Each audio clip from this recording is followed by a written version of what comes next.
Nama saya Ula Kamara Rusti. Nama saya Cahyono. Nama saya Arya Bashir Rotunahla. Nama saya Muhammad Hafiz Kurniawan. Nama saya Ersa Rosiana. Nama saya Asep Kurniawan. Nama saya Wahyu Ilmiah. Nama saya Siva Yuniar. Nama saya Ahmad Syukur. Nama saya Zulfa Gusri Nafitah. Nama saya Dwi Putri Nurjana. Saya Minaha Nisatul Kholis. Bismillahirrahmanirrahim. Assalamualaikum warahmatullahi wabarakatuh. Alhamdulillahirabbil alamin. Assalatu wassalamu ala asyrafil anbiya'i wal mursalin wa ala alihi wa sahbihi rasulillahi ajma'in. Amma ba'du. Yang terhormat Bapak Studi Rizal MAG sebagai dosen pengampu mata kuliah Pendidikan Kewarganegaraan. Seterusnya kepada teman-teman yang insya Allah dirahmati oleh Allah Subhanahu wa Ta'ala. Pada kesempatan kali ini, kami dari kelompok 1 akan mempresentasikan mengenai penanganan wabah virus COVID-19 berdasarkan observasi media online.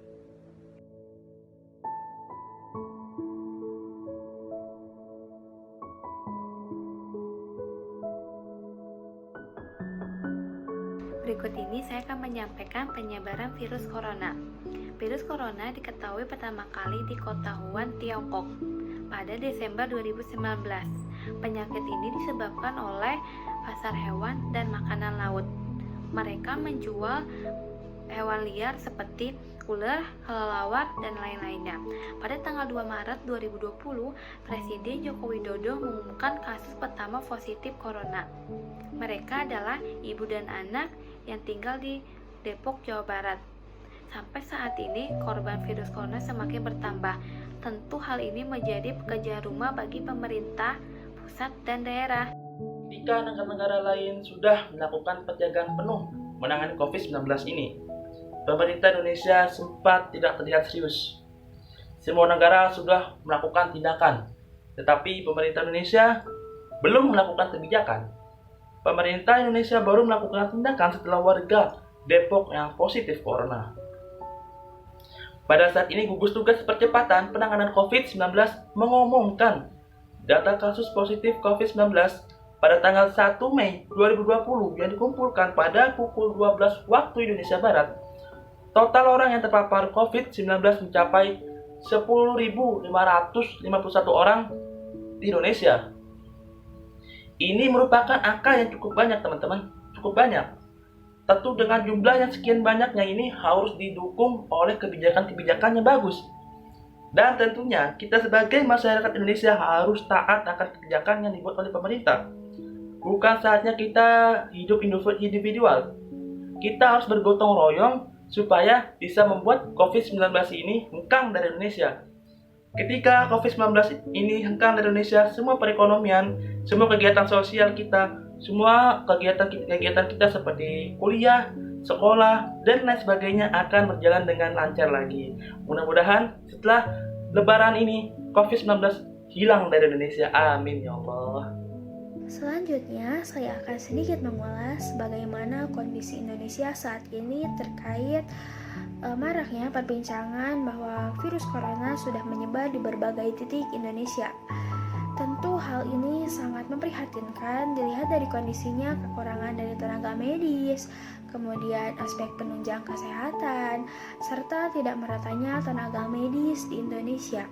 Penunjang kesehatan itu sendiri terdiri dari masker serta APD, dan perlu kita ketahui bahwasannya masker medis serta APD ini hanya digunakan untuk sekali pakai saja. Tentu hal ini perlu dana yang cukup banyak.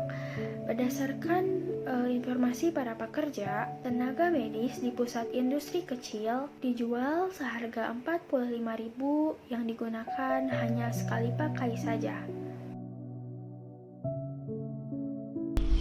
Berikutnya yaitu saya akan menjelaskan mengenai kebijakan-kebijakan yang diberikan oleh pemerintah kepada negara Indonesia, kepada warga Indonesia agar dapat memutus rantai penyebaran virus COVID-19 atau virus corona. Kebijakan yang pertama yaitu adalah dengan melakukan pengecekan suhu tubuh di beberapa titik yang menjadi tempat perkumpulan warga. Seperti contoh, ada perkantoran sebagai tempat di mana orang akan bekerja, kemudian ada seperti fasilitas untuk melakukan pemberangkatan atau perpulangan masyarakat Indonesia. Ada pelabuhan, ada bandara, ada juga jalan tol. Kenapa dilakukan ini? Tujuannya adalah agar pemerintah atau pihak-pihak yang berwenang dalam penanganan virus corona ini dapat memantau siapa saja yang memiliki suhu tubuh di atas 38 derajat Celcius.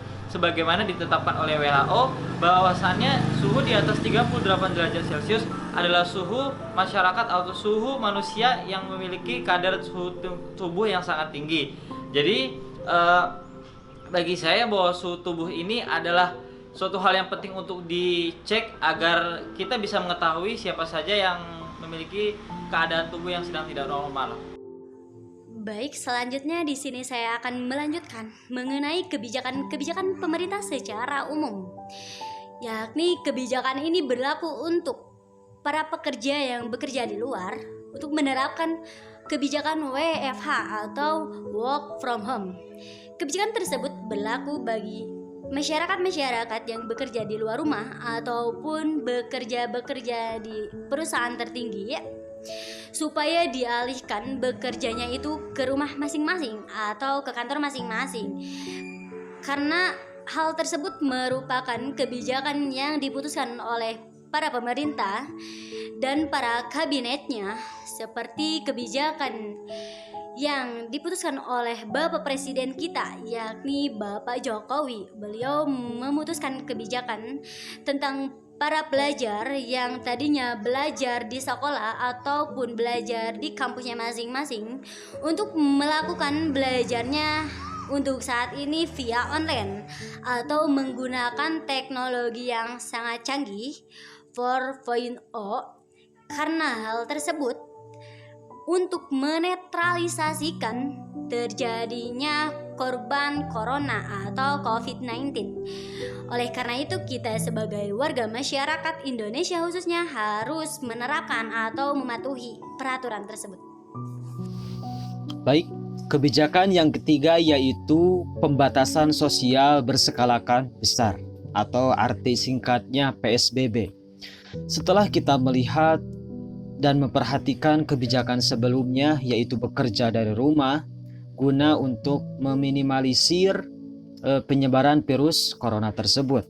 Nah, dan alhasil kita lihat masih banyak sebagian masyarakat yang masih keluar masuk rumah dengan catatan tidak dalam keadaan mendesak. Maka tahap selanjutnya pemerintahan pun menerapkan kebijakan PSBB ini. Nah, PSBB ini atau bahasanya itu lockdown parsial merupakan intervensi yang dilakukan oleh pemerintahan setelah sebelumnya adanya himbauan untuk menjaga jarak. Nah, PSBB ini sifatnya tidak serentak, dengan arti lain tidak semua daerah bisa langsung menerapkan kebijakan ini. Tapi ada beberapa daerah, contohnya yang sekarang sudah masuk 18 provinsi yang sudah diizinkan oleh pemerintahan pusat, yaitu diantaranya ada DKI Jakarta.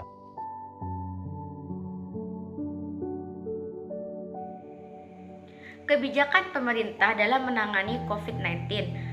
Pertama ada kebijakan Kementerian Keuangan secara umum, ada pelanggaran ekspor kebutuhan bahan pokok masyarakat, ada dukungan anggaran bagi tes COVID-19, ada dukungan anggaran untuk bidang kesehatan, ada pelarangan ekspor alat kesehatan, ada peningkatan kapasitas rumah sakit, ada pembebasan cukai etil alkohol atau EA untuk tujuan sosial, sehingga pembuatan hand sanitizer dan lain-lain lebih murah.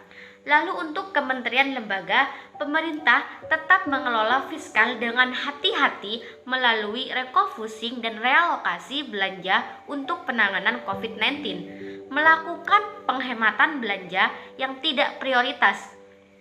sehingga dilakukan penghematan 190 triliun termasuk realokasi cadangan sebesar 54,6 triliun rupiah.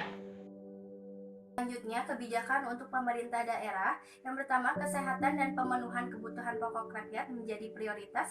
Yang kedua, Kementerian Keuangan telah menetapkan peraturan untuk mendorong Pemda melakukan refocusing anggaran untuk penanganan COVID-19. Yang ketiga, Pemda akan mendapatkan dana transfer untuk penanganan COVID-19 setelah menyerahkan laporan kinerja di bidang kesehatan. Lalu, kebijakan untuk sektor kesehatan, pemerintah telah menyiapkan anggaran sebesar 75 triliun bagi sektor kesehatan yang akan digunakan untuk 65,8 triliun belanja penanganan kesehatan seperti APD, ventilator, dan hand sanitizer, 5,9 miliar untuk insentif tenaga media pusat dan daerah, 300 miliar untuk santunan kematian bagi tenaga kesehatan. Selanjutnya adalah kebijakan untuk dunia usaha Kementerian Keuangan untuk pelaku usaha dan UMKM. Yang pertama adalah pajak penghasilan 21 ditanggung pemerintah bagi 441 sektor industri pengolahan yang merupakan perusahaan kita. Yang kedua adalah pembebasan pajak penghasilan 22 impor kepada 102 sektor tertentu. Yang ketiga adalah pengurangan angsuran pajak penghasilan 25-30% kepada 102 sektor tertentu. Yang keempat adalah percepatan restitusi PPN yang bayaran restitusinya paling banyak.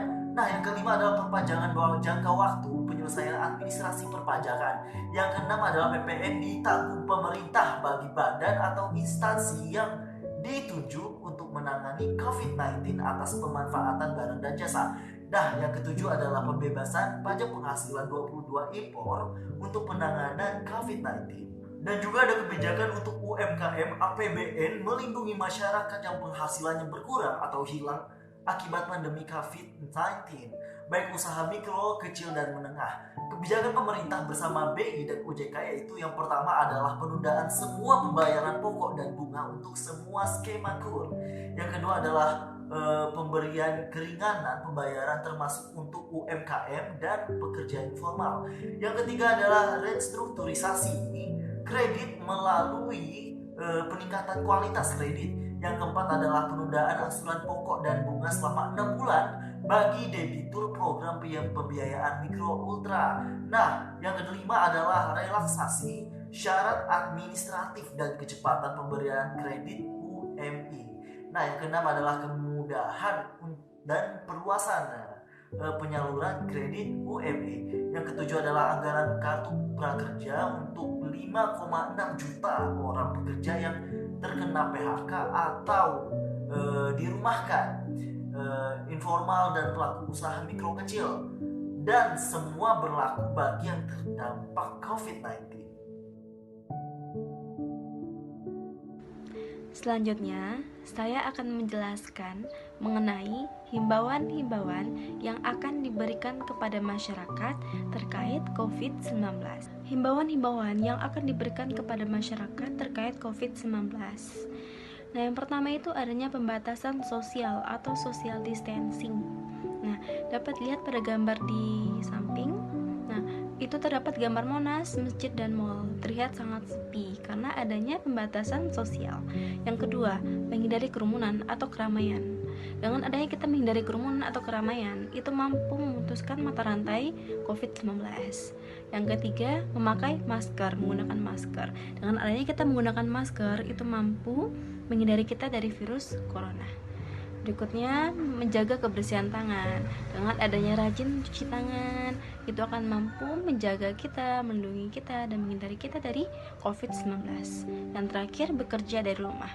Dengan adanya kita melakukan kuliah online dari rumah atau bekerja dari rumah, itu dengan adanya kita tidak keluar dari rumah, itu akan mampu menghindari COVID-19 juga, atau mampu membantu kebijakan pemerintah untuk memutuskan mata rantai COVID-19. Sekian. Pemerintah telah mengeluarkan surat edaran terkait COVID-19 untuk memutus mata rantai penyebaran COVID-19. Pemerintah juga menghimbau kepada seluruh masyarakat agar berdiam diri di rumah. Himbauan pemerintah wajib kita lakukan sebagai wujud bentuk masyarakat dalam mengapresiasikan tindakan pemerintah. Ada 6 cara untuk mencegah COVID-19. Pertama, cucilah tangan. Cucilah tangan dengan benar, yaitu menggunakan sabun. Kedua, hindari menyentuh muka, yaitu saat kita berada di luar rumah, janganlah kita menyentuh mata, hidung, dan mulut. Ketiga, pola hidup sehat dengan menjaga olahraga dan makan makanan 4 sehat 5 sempurna.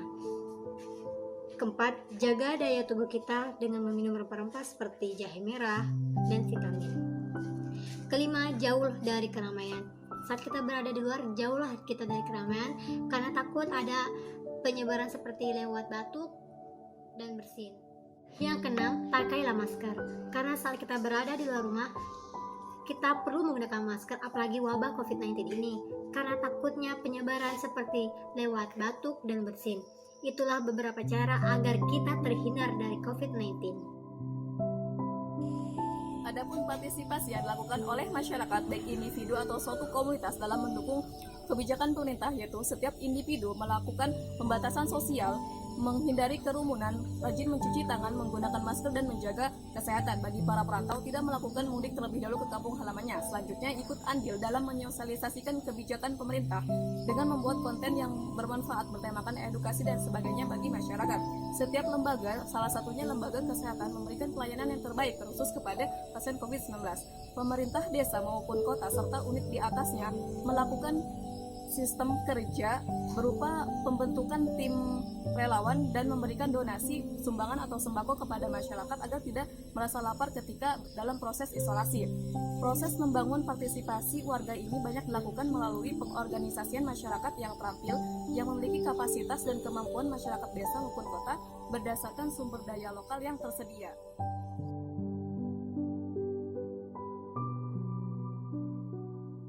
Corona merupakan penyakit yang membahayakan.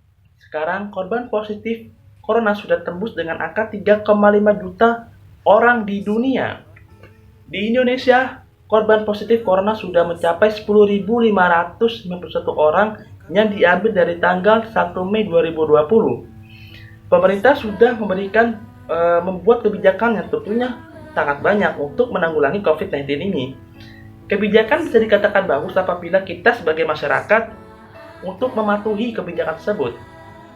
Oleh karena itu, kita sebagai masyarakat harus mentaati peraturan-peraturan yang diberikan oleh pemerintah dengan cara yang pertama, menetap di rumah, yang kedua, meminimalisir kegiatan di luar rumah, yang ketiga, menggunakan masker apabila keluar rumah, yang terakhir adalah berdoa kepada Allah Subhanahu wa taala.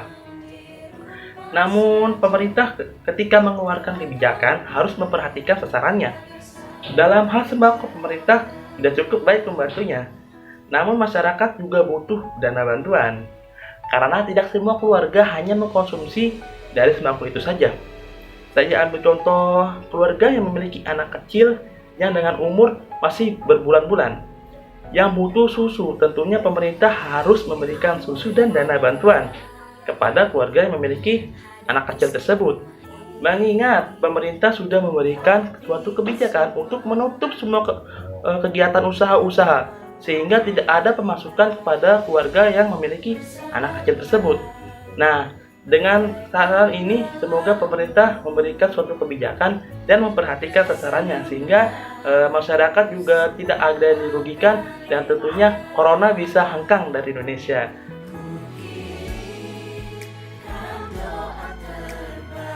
Selamatkan dunia. Selamatkan dunia. Mau selamatkan dunia. Selamatkan dunia. Selamatkan dunia. Selamatkan dunia. Selamatkan dunia. Selamatkan dunia. Selamatkan dunia. Selamatkan dunia. Selamatkan dunia. Selamatkan dunia. Dengan di rumah saja.